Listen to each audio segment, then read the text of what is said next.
Hello second year class. अभी मैंने आपको राष्ट्र के स्वरूप में एक गद्यांश पढ़ाया था, उसके आगे मैं दूसरा पढ़ा रही हूँ। आगे क्या है? धरती माता पृथ्वी राष्ट्र के स्वरूप में पृथ्वी के ऊपर प्रकाश डालते हुए जो पहला तत्व है पृथ्वी, उसके संबंध में यहाँ पर लेखक कह रहे हैं, धरती माता की कोख में जो अमूल्य निधियाँ भरी हैं।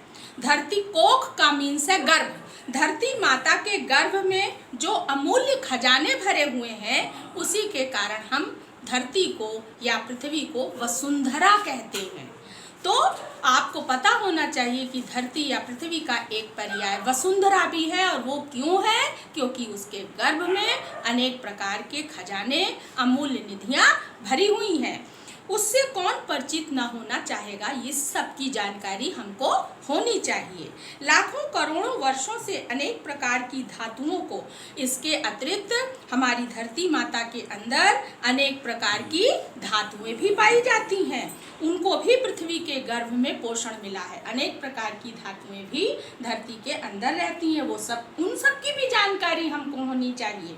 दिन रात बहने वाली नदियों ने पहाड़ों को पीस पीस कर अगणित प्रकार की मिट्टियों से पृथ्वी की देह को सजाया है। और रात दिन बहने वाली नदियों ने भी पहाड़ों को पीस पीस कर अनगिनत प्रकार की मिट्टियों से, अनेक प्रकार की मिट्टी भी इस धरती के ऊपर हमें दिखाई देती है। और वो मिट्टी अनेक प्रकार की कहाँ से आई है?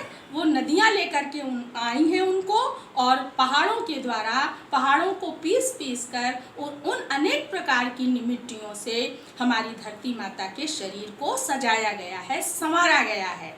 तो इस धरती के ऊपर अनेक प्रकार की, अनेक रंग की, अनेक विशेषताओं वाली मिट्टी भी हमें मिलती है।